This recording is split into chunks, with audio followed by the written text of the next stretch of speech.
ప్రజా పాలన అంటే ప్రజలను కాపాడే విధంగా ఉండాలని, ప్రజా వ్యతిరేక విధానాలతో వారిని ఇబ్బంది పెట్టవద్దని ఎంపీ ఈటెల రాజేందర్ అన్నారు. కూకట్పల్లి నల్ల చెరువులో హైడ్రా కూల్చివేతలను ఆయన సందర్శించారు.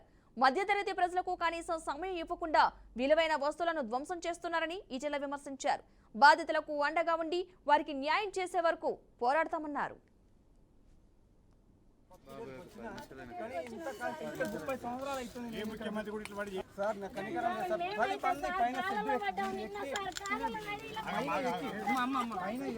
ఫోటో కోసం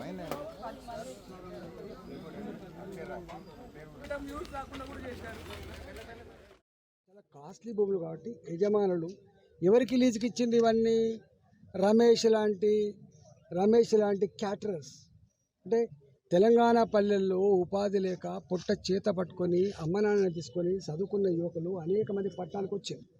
అందులో బెస్ట్ వింటేజ్ క్యాటరర్స్ పేరిట రమేష్ వచ్చింది. ఇక్కడ ఒక 50 లక్షల రూపాయలు ఇన్వెస్ట్ చేసుకున్నాడు. ఇక్కడ అదేవిధంగా ఫ్లెక్సీ ప్రింటర్స్ వచ్చిండ్రు. ఆయన ఒక 40-50 లక్షల రూపాయల మిషనరీ పెట్టుకున్నాడు. షెడ్లు వేసుకున్నారు. టెంటోళ్ళు.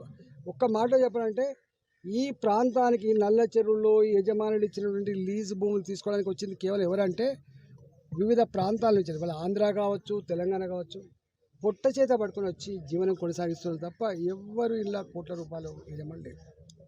ఇవాళ ఇక్కడ ఇష్యూ ఏమైందంటే ఇప్పుడు షెడ్లు కూలగొట్టి పోయిన తర్వాత భూమి సరే లీగల్గా యజమానులు కొట్లాడతారు, ప్రభుత్వం వాళ్ళు చూసుకుంటారు, ఒక ఆస్పెక్ట్.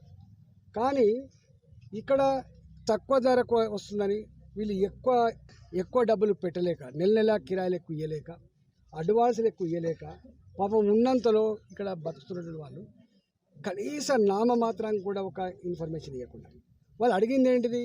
మేము ఇవి కూలగొడుతున్నప్పుడు చూసినాం, రమేష్ తల్లి కాళ్ళ మీద పడ్డది. ఎక్కడో వాళ్ళు మహబూబ్ నగర్ జిల్లా నుంచి బతికొచ్చినాడు. వాళ్ళు ఈ బెస్ట్ వింటేజ్ క్యాటరర్స్ వాళ్ళు మహబూబ్ నగర్ నుంచి వచ్చి ఇక్కడ తండ్రి భార్య అందరూ పనిచేసుకుంటారు.